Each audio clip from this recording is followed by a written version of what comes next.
चलिए स्टार्ट करते हैं। क्लास 10th की साइंस है और 10वां चैप्टर है, उसका नाम है प्रकाश का परावर्तन तथा अपवर्तन। इस चैप्टर को हम कर रहे हैं कंटिन्यू, है ना। ये पार्ट नंबर 4 आया है, पार्ट 4 है, ये 4th पार्ट है, ठीक है ना। इससे पहले हमने सीखा था गोली दर्पणों से संबंधित परिभाषाएं, वो परिभाषा सब हो गई थी। वक्रता, त्रिज्या, ध्रुव, मुख्य अक्ष, है ना, मुख्य फोकस, फोकस दूरी और क्या कहते हैं वक्रता त्रिज्या में संबंध भी हो गया था, ठीक है। इसके आगे आगे अब गोली दर्पणों से प्रतिबिंब कैसे बनते हैं ये सीखना है। प्रतिबिंब कैसे बनते हैं, तो अवतल दर्पण के 6 प्रतिबिंब बनते हैं, उत्तल दर्पण के तो केवल 1-2 से ही काम हो जाता है, उनके एक जैसे प्रतिबिंब बनते हैं इसलिए, ठीक है ना। तो उसके पहले हम सीखेंगे प्रतिबिंब बनने के नियम क्या होते हैं, क्योंकि जो प्रतिबिंब बनेंगे उसमें नियम लगेंगे, ठीक है ना। तो सबसे पहले हम सीखेंगे इनमें प्रतिबिंब बनने के नियम, गोली दर्पणों द्वारा प्रतिबिंब बनने के नियम, ठीक है ना। हेडिंग लिखेंगे गोली दर्पणों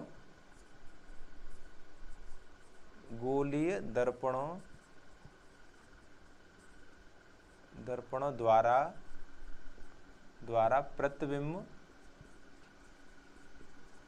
प्रतिबिंब बनने के नियम,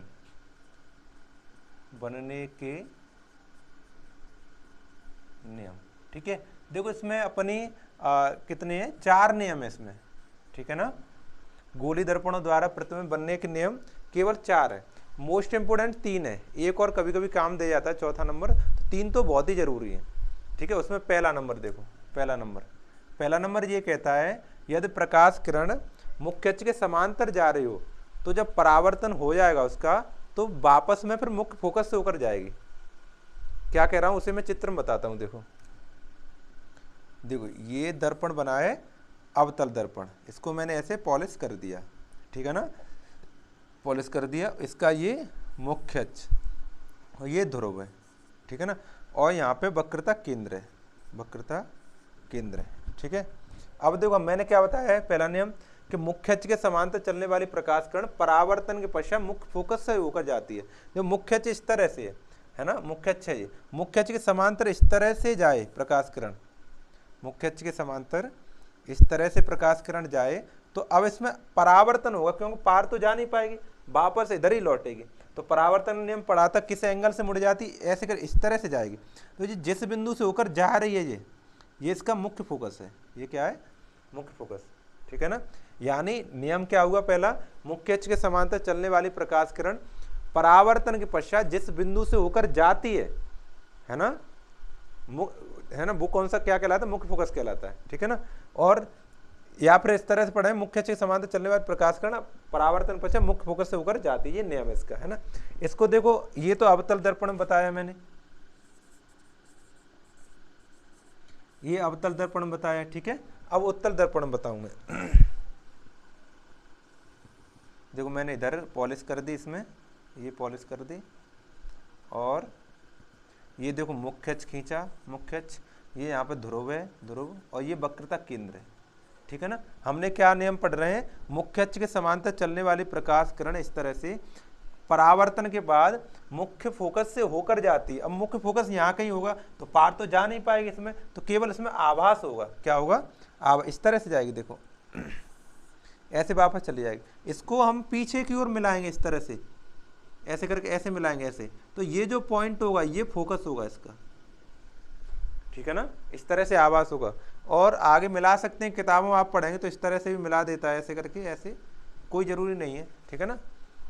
आप नियम लिखेंगे मेरे साथ, नियम लिखा को, मुख्य अक्ष के समांतर, मुख्य अक्ष के समांतर चलने वाली प्रकाश किरण परावर्तन के पश्चात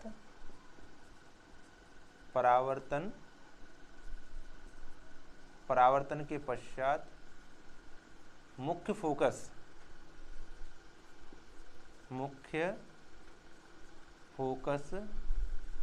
से होकर जाती है, जाती है यानी किसमें, अवतल दर्पण में, अवतल दर्पण में, ठीक है, तथा या फिर अथवा आती प्रतीत होती है, मुख्य फोकस से आती प्रतीत होती है, अथवा मुख्य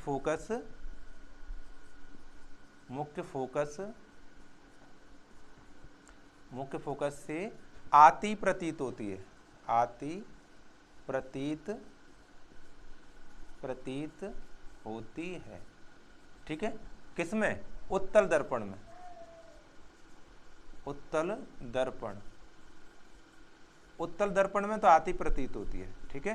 द्वारा समझ लो इसे, देखो मुख्य अक्ष के समांतर चलने वाली प्रकाश किरण परावर्तन में मुख्य फोकस होकर जाती है अवतल दर्पण में, उसमें देखो आती प्रतीत हो रही, डॉट डॉट है, आती प्रतीत होती, वास्तव में नहीं जाती उधर, क्यों? उधर तो पॉलिश से जाएगी, क्यों? उधर केवल आभास होगा। तो ये पहला नियम है, ठीक है ना। आप ऐसे कंठस्थ याद करेंगे, मुख्य अक्ष के समांतर चलने वाली प्रकाश किरण परावर्तन के पश्चात मुख्य फोकस से होकर जाती है अवतल दर्पण में और आती प्रतीत होती है उत्तल दर्पण में। अच्छे से याद होंगे तो प्रतिबिंब बना पाओगे, और एक क्वेश्चन पक्का आता है प्रतिबिंब बनाने के लिए, ठीक है ना। चलो दूसरा नियम देखो,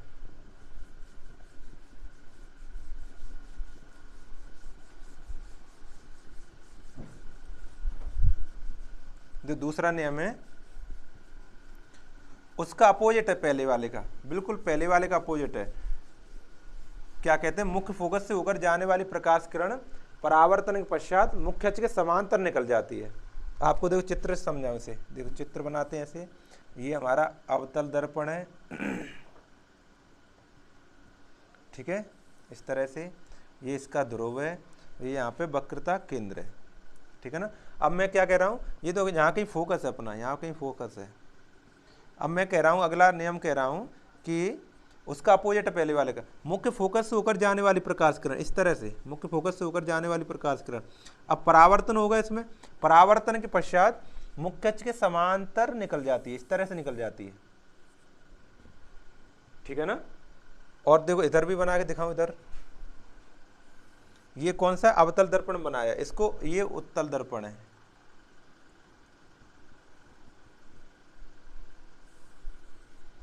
देखो यहाँ कहीं इसका वक्रता केंद्र होगा, है ना, और यहाँ पर फोकस है, तो मुख्य फोकस की ओर आने वाली प्रकाश किरण देखो इस तरह से आएगी, देखो ऐसे कहीं आएगी, ऐसे करके, है ना। तो उधर तो जाएगी ना, उधर पॉलिश, लेकिन डॉट डॉट करके दिखाएंगे इसको हमने ऐसे डॉट डॉट करके दिखा दिया, ठीक है ना, डॉट डॉट करके दिखा दिया, ऐसे आई। तो अब परावर्तन होगा, परावर्तन के पश्चात मुख्य अक्ष के समांतर निकल जाएगी, इस तरह से निकल जाएगी, ऐसे करके, थोड़ी टेढ़ी हो गई, सीधी कर दें,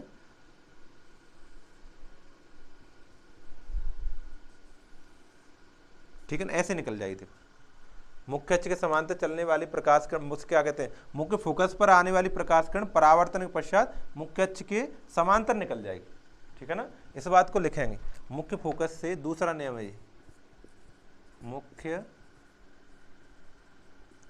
फोकस से होकर जाने वाली प्रकाश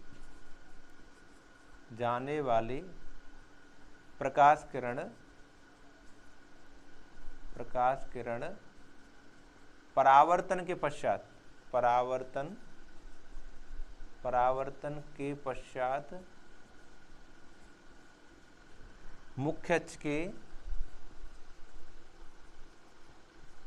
मुख्य अक्ष के समांतर निकल जाती है, मुख्य अक्ष के समांतर निकल जाती है, समांतर निकल जाती है। ये नियम अच्छे से याद होंगे तो आप प्रतिबिंब बड़े आसानी से बना पाएंगे, ठीक है ना, आसानी से प्रतिबिंब बना पाए। वो कहेगा क्या कहते हैं कि सी के परे रखी है वस्तु, तो बताओ प्रतिबिंब कहाँ बनेगा, कैसे बने, किरणारे खींचकर समझाइए, तो आपको ये प्रतिबिंब बनाने पड़ेंगे, ठीक है ना। तो ये दूसरा नियम है, मुख्य फोकस से होकर जाने वाली प्रकाश किरण परावर्तन के पश्चात मुख्य अक्ष के समांतर निकल जाती, इस तरह से निकलेगी, ठीक है। नियम नंबर 3 देखो, हटा दें से, नोट करते जाओ हमारे साथ साथ। तीसरा नियम है,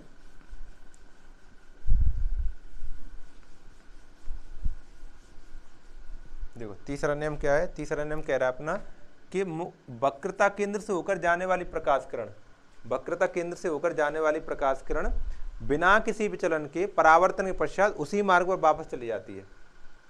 वक्रता केंद्र पर आने वाली प्रकाश किरण, वक्रता केंद्र से होकर जाने वाली प्रकाश किरण परावर्तन के पश्चात उसी मार्ग पर वापस चली जाती है। ठीक है, देखो इस तरह से।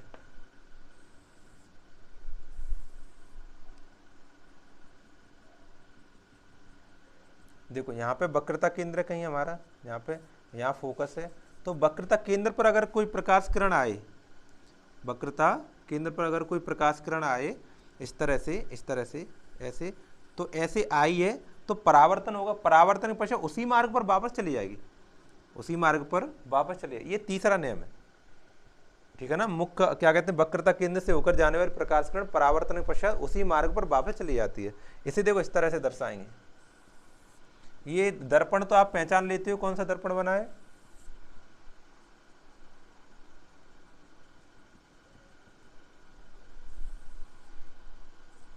ये देखो मैंने इसमें ध्रुव भी नहीं लिखा है, ध्रुव लिख लिया करो आप। ठीक है, देखो यहाँ पे कहीं अपना सेंटर है इसका, वक्रता केंद्र यहाँ कहीं फोकस है।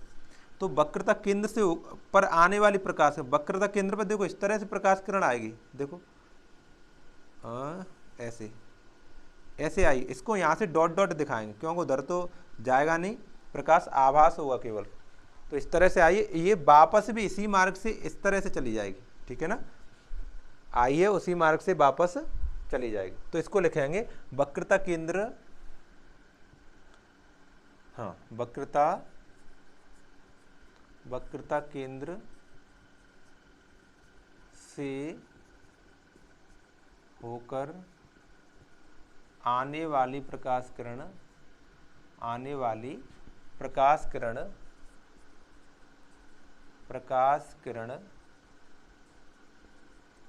परावर्तन के पश्चात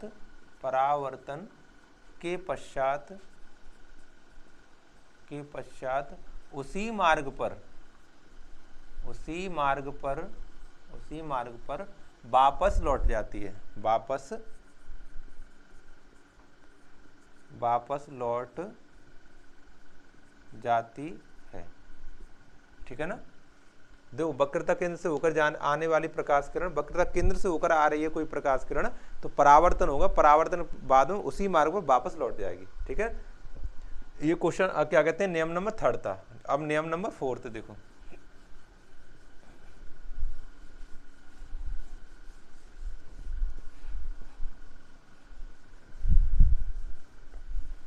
देखो नियम नंबर 4 कैसे है, ये कह रहा है अगर ध्रुव पर प्रकाश किरण तिरछी पड़े, ध्रुव पर प्रकाश किरण तिरछी पड़े तो उसी कोण पर प्रकाश किरण तिरछी ही निकल जाएगी। देखो इस तरह से, ये ध्रुव है, ध्रुव है, तो ध्रुव पर प्रकाश किरण, चलो इसे पॉलिश कर दो, इधर मालूम पड़ेगा ये अवतल दर्पण है ना।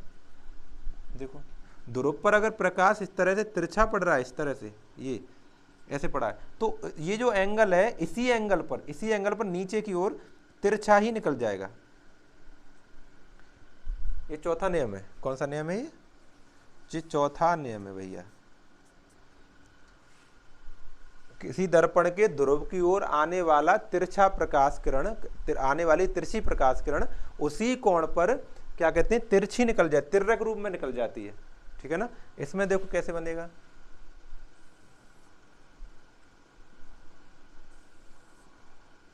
जो इस तरह से हम इसे पॉलिश कराएंगे।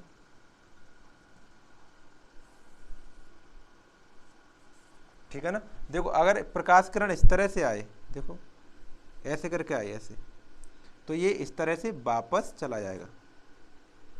ठीक है ना, इसका देखो फोकस यहाँ कहीं होगा और यहाँ पे वक्रता केंद्र होगा। ठीक है ना, आ रही बात समझ में। इसको कैसे लिखेंगे, ध्रुव की ओर आने वाली प्रकाश किरण उसी कोण पर तिर्यक रूप में, तिर्यक उसी कोण पर निकल जाती है ना। देखो ध्रुव की ओर, चौथा नियम, दर्पण के, इस तरह से लिखो, देखो दर्पण के ध्रुव पर तिर्यक मतलब तिरछा, तिर्यक का मतलब तिरछा, तिर्यक पड़ने वाली प्रकाश किरण प्रकाश किरण परावर्तन के पश्चात, परावर्तन के पश्चात क्या कहते हैं, उसी कोण पर, क्या लिखेंगे, उसी कोण पर, उसी मार्ग पर नहीं, उसी कोण पर, उसी कोण पर, उसी कोण पर तिर्यक, तिरछी, तिरछी आई तिरछी जाएगी, तिर्यक निकल जाती है, निकल जाती है। ये कौन सा नियम है, ये चौथा नियम है। दर्पण के ध्रुव पर तिर्यक, दर्पण के ध्रुव पर तिर्यक पड़ने वाली प्रकाश किरण उसी कोण पर, देखो ये एंगल है, उतना ही एंगल ये है, उसी कोण पर तिर्यक निकल जाती है ना। ऐसे ही देखो ये वाला एंगल उतना ही एंगल ये है, ठीक है ना। ये चारों नियम समझ में आ गए। चारों नियमों को मैं एक साथ लिख के आपको समझाता हूँ, ठीक है। चारों को बनाता हूँ और उसको समझाता हूँ, देखो ध्यान से।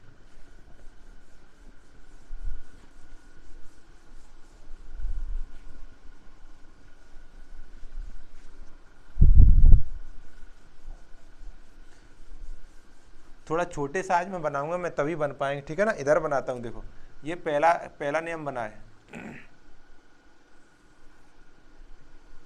जो पहला नियम क्या कह रहा है अपना, कि मुख्य अक्ष के समांतर चलने वाली प्रकाश किरण इस तरह से परावर्तन होगा तो मुख्य फोकस से होकर गुजर, ये फोकस कहलाएगा, यह क्या कहलाएगा, फोकस कहलाएगा, यहाँ पे केंद्र, ठीक है ना। इसी को देखो दूसरे बना, ये कौन सा दर्पण है, अवतल दर्पण है। क्या टाइम होगा, चलो देखो, ये देखो ये दर्पण कौन सा है अपना, उत्तल दर्पण, ये उत्तल दर्पण है, ठीक है।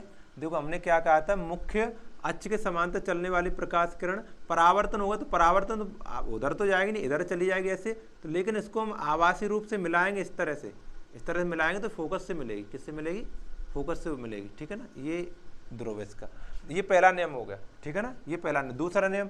दूसरा नियम क्या है, देखो दूसरा नियम ये है कि छोटा बनता नहीं, उससे बड़ा ही बनता है, ये ध्रुव है ना। क्या कहते हैं, मुख्य फोकस से होकर जाने वाली प्रकाश किरण, मुख्य फोकस से होकर जाने वाली प्रकाश किरण परावर्तन के पश्चात मुख्य अक्ष के समांतर निकल जाती है, इस तरह से। यहाँ पे ये फोकस है, यहाँ पे वक्रता त्रिज्या है। देखो एक और बनाए,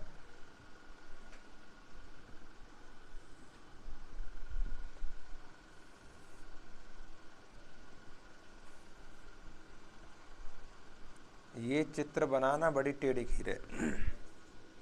देखो क्या बताया था, मुख्य फोकस पर आने वाली प्रकाश किरण परावर्तन के पश्चात, देखो यहाँ के मुख्य फोकस है तो ये इधर तो जाएगी नहीं, ऐसे डॉट डॉट डॉट जाएगी ऐसे करके, ऐसे है ना। तो मुख्य अक्ष के समांतर निकल जाएगी ऐसे, ठीक है। तीसरा नियम था अपना,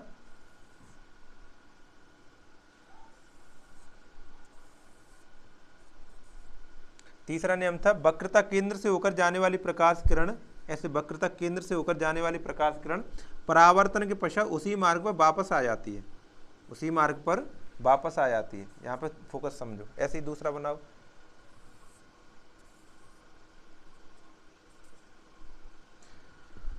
वक्रता त्रिज्या पर होकर जाने वाली प्रकाश किरण इस तरह से, इस तरह से, इस तरह से, है ना। ये वक्रता केंद्र, वक्रता त्रिज्या पर जा रही है तो उसी मार्ग पर वापस लौट आएगी, ठीक है ना। ये हो गया। अब चौथा नियम, हाँ चौथा तो है लेकिन बनेगा कहाँ, हाँ तो जगह नहीं है, इकट्ठा कहाँ बनेगा। चौथा नियम नहीं बन पा रहा है इसमें भाई, कोशिश करता हूँ, चलो आ जाए तो इसमें। ये चौथा नियम नहीं बन पा रहा है इसमें, चलो कहाँ बनाऊँ अब, चलो इधर बना देते हैं, ठीक है। इधर जगह पड़ी है, इधर बनाते हैं। चौथा नियम है, क्या कहते हैं, ध्रुव पर तिर्यक आने वाला प्रकाश किरण इस तरह से उसी कोण पर ऐसे तिर्यक निकल जाता है, ठीक है। यहाँ पे फोकस है और यहाँ पे वक्रता केंद्र है। ऐसे दूसरा बना दे, चलो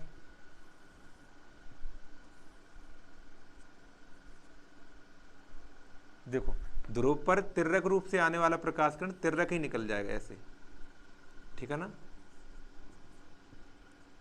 अब देखो समझो, मैं चारों को एक साथ क्यों बनाया हूं, एक साथ इसलिए बनाया है कि आपके दिमाग में, खोपड़ी में एक साथ बैठे हैं। ये चारों नियम बड़े अति महत्वपूर्ण है और ये प्रतिबिंब को बनाने में बड़ा सहायता करेंगे। ठीक है ना। देखो पहला नियम है, पहला नियम प्रतिबिंब बनने, गोली दर्पणों द्वारा प्रतिबिंब बनने के नियम। पहला नियम है मुख्य अक्ष के समांतर चलने वाली प्रकाश किरण, मुख्य अक्ष के समांतर चलने वाली प्रकाश परावर्तन पर मुख्य फोकस से होकर गुजर जाती है। ठीक है। ये देखो ऐसे भी देखो, ये मुख्य अक्ष के समांतर जा रही थी और ये वापस चलेगी। और देखो दूसरा नियम, मुख्य फोकस से होकर जाने वाली प्रकाश किरण परावर्तन के पश्चात मुख्य अक्ष के समांतर निकल जाती है ना।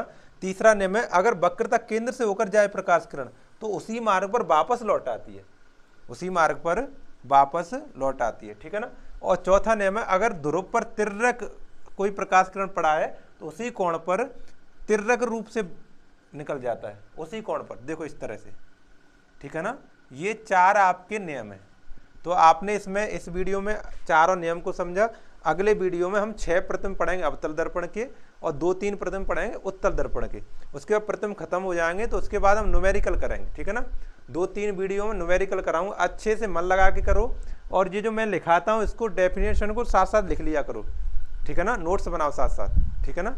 अपने नोट्स सबसे अच्छे नोट्स होते हैं। ठीक है। चलो यहीं ख़त्म करते हैं इसे।